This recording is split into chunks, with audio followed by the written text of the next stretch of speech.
नमस्कार, प्रणाम, सत श्री अकाल, आदाब। आप सभी कैसे हैं? निश्चित है कुशल कुशल मंगल होंगे। चलिए पुनः एक नए वीडियो में आते हैं। छोटा सा वीडियो है पर बहुत ही रोचक है, बहुत अच्छा है और संवेदनशील भी कहा जा सकता है। आज के परिप्रेक्ष्य में क्या एक बहुत अच्छा जजमेंट आया है अभी। क्या जजमेंट आया है? आजकल आप देखते होंगे, उदाहरण दे रहा हूँ मैं। अब ऐसा परिस्थिति चेंज हो गया है कि बच्चे अपनी माँ को कैसे घर से बेदखल करते हैं। कब की स्थिति में? माँ जब उसे माँ बाप पाल पोस करके बड़ा करके उनको अपने पैरों में खड़ा कर देते हैं, दुनिया भर का पैसा कर्ज लेकर के उनको लाखों करोड़ रुपए उनको पर खर्च करते हैं, वो नौकरी पा लेता है और लास्ट में ऐसा स्थिति आता है कि माँ बाप की संपत्ति को भी बच्चे को सौंप देते हैं माँ बाप अपने, या ले लेता है, उसके बाद घर से बेदखल कर देता है। दूसरी बात क्या है? अगर मान लीजिए किसी के पिता नौकरी करते हैं, नौकरी करने के दौरान में उनकी मृत्यु हो जाती है, तो शासन के तरफ से जो व्यवस्था है कि माँ चाहे तो भी नौकरी कर सकती है, पत्नी मतलब, या फिर अपने बच्चे को दे देते। तो जनरली माँ बाप को लगता है कि हमारा तो जीवन पूरा पार हो गया है, तो पेंशन की राशि हम रख लेते हैं, नौकरी हम बच्चे को दे देते हैं। माँ बाप उसके बाद बच्चे को नौकरी देते हैं और मृत्यु के बाद में बच्चे को बढ़िया पैसा भी मिलता है, सब कुछ होता है, शादी ब्याह होता है, उसके बाद घर आते हैं और माँ को कल के दिन में बेदखल कर देते हैं संपत्ति से। कितना तकलीफ होता होगा सोचिए। ऐसी कई घटनाएं हैं जिसमें हाई कोर्ट, सुप्रीम कोर्ट के जजों ने, हमारे परम आदरणीय जजों ने, मतलब ऐसे ऐसे मामलों को कैसे निपटाया है। कहीं कहीं बहुत सारी चीज़ें हैं। देखिए, कानून में बहुत सारी व्यवस्था है, लेकिन आपको कहीं ना कहीं एक व्यवस्था को भी देखना पड़ता है कि आपने कानून तो बनाया है, कैसे उसको लागू भी करना है, क्या है। तो एक ममता और एक जो हक होता है, उस हक से बच्चे कैसे बेदखल कर दे रहे हैं, कैसे निकाल दे रहे हैं घर से। प्रॉपर्टी भी शादी के बाद अपने नाम से कराते हैं कि आप मम्मी पापा मेरे नाम कर दो, मैं तो हूँ ही, चिंता मत करो। बेचारे माँ बाप कर देते हैं ज़मीन जायदाद उनके नाम पे और लास्ट में उनको घर से बेदखल कर देते हैं। तो वृद्धाश्रम में सहारा लेना पड़ता है, तो कोई मंदिर में, तो कोई संस्था में जाकर रुकते। बहुत संवेदनशील है। एक टिप्पणी आई है, एक माँ ऐसी, ये मध्य प्रदेश का ही है और भी जगह का, हाईकोर्ट का है। तो उसमें क्या हुआ कि एक बच्चे के पिता जो हैं वो नौकरी करते थे, नौकरी के दरमियान ही उनकी मृत्यु हो जाती है।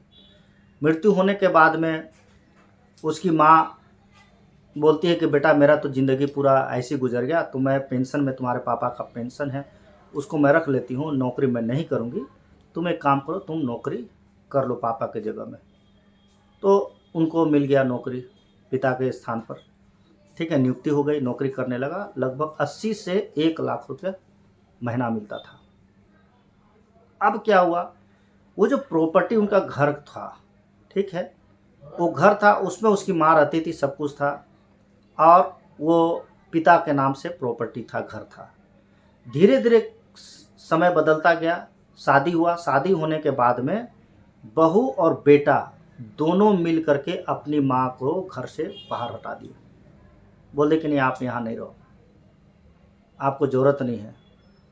अब ये पिता की संपत्ति है, ये मेरी भी संपत्ति है, इसमें मेरा हक है और ये मेरा भी इसमें हक है, इसलिए मैं यहाँ रहूँगा, तुम अपना जाओ, तुमको तो पेंशन मिल ही रहा है, तुम अपना कहीं भी रहो। बेचारी साल भर इधर उधर भटकी, परेशान हुई, इधर जाऊँ उधर जाऊँ परिवार के सामने। आप भी जानते हैं आज के युग में कोई बुज़ुर्गों को रखना नहीं चाहता है। उन्होंने कोर्ट में दिया आवेदन किया, निचले कोर्ट ने आदेश कर दिया, परेशान हुए। लेकिन हाई कोर्ट में जब गई तो हाई कोर्ट ने, माननीय न्यायालय ने उनको बुलाया, उस वृद्ध माँ को। वो कोर्ट में गई, अपनी पीड़ा को व्यक्त करते हुए बोली कि सर मैं 1 साल से परेशान हूँ, दर दर की दर दर की ठोकरें खा रहा हूँ, परेशान हूँ, मेरा घर भी छीन लिया मेरे बच्चों ने, मेरी बहू ने, और बहू बहुत ज़्यादा परेशान करती है, मेरी संपत्ति को भी ले ली, नौकरी भी मैं उसको दे दी, मेरे पति का जो घर था उसके नाम से उसको भी वो हड़प लिए हैं और मुझे भगा दिए। मुझे न्याय चाहिए सर, मैं क्या करूँ? मुझे घर दिला दीजिए, कम से कम मेरा एक छत तो रहे, मेरे पति का एक निशानी है। आप यकीन नहीं कीजिएगा, माननीय न्यायालय इस संवेदनशील मामलों को एकदम संजीदा रूप से लेते हुए, टिप्पणी करते हुए उक्त महिला को आदेश दिया और उनके जो भी पुरुष के उनके बच्चे का जो वकील थे उनको हिदायत दे दी कि आपको तत्काल अपने क्लाइंट को मतलब बच्चे को घर से 1 महीने के अंदर में निकलना है। मैं कुछ भी नहीं सुनूंगा, क्योंकि वो प्रॉपर्टी किसका है? पिता का था, पिता का था और माता का भी हक उसमें है, क्योंकि उसका हक है। तुम्हारा हक है, तुमको तो नौकरी मिल गया, तुम 80,000 और 1 लाख कमा रहे हो, वो कमा रहा है, उसको हटा दो, घर में नहीं रहेगा। और 1 महीना के बाद में संज्ञान लेंगे, अगर वो लड़का अगर वहाँ मिल गया तो उसके खिलाफ में कड़ी कार्रवाई होगी, जेल जाना पड़ेगा, नौकरी भी चली जाएगी। ये माँ को आप लोग जिस प्रकार से इनका बच्चा कर रहा है, ये समाज के लिए अच्छा संदेश नहीं है। इस माँ को न्याय मिल रहा, आपका आवेदन यही तत्काल खारिज किया जा रहा।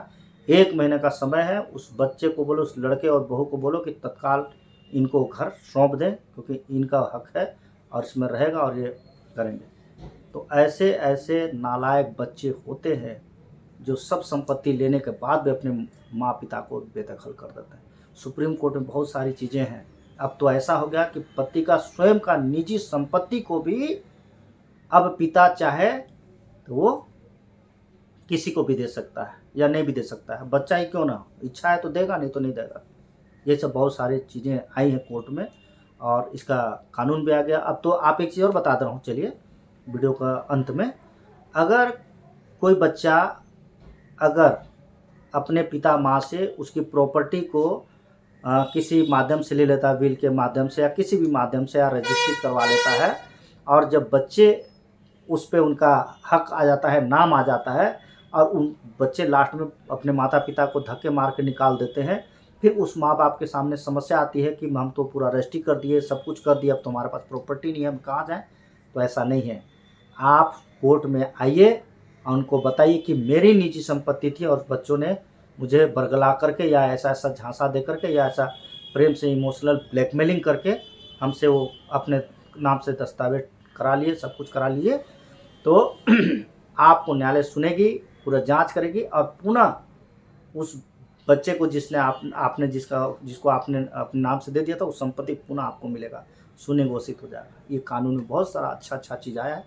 चलिए आज के लिए इतना ही। वीडियो अच्छी लगे लाइक करें, शेयर करें, सब्सक्राइब करें। ये छोटा सा पॉइंट था, मुझे लगता है कि बताना चाहिए, मैंने बताया। हो सकता है इससे कई लोगों को एक रास्ता मिले और कई ऐसे बच्चे जो हैं उनको भी शायद सीख मिले। चलिए पुनः बहुत बहुत धन्यवाद।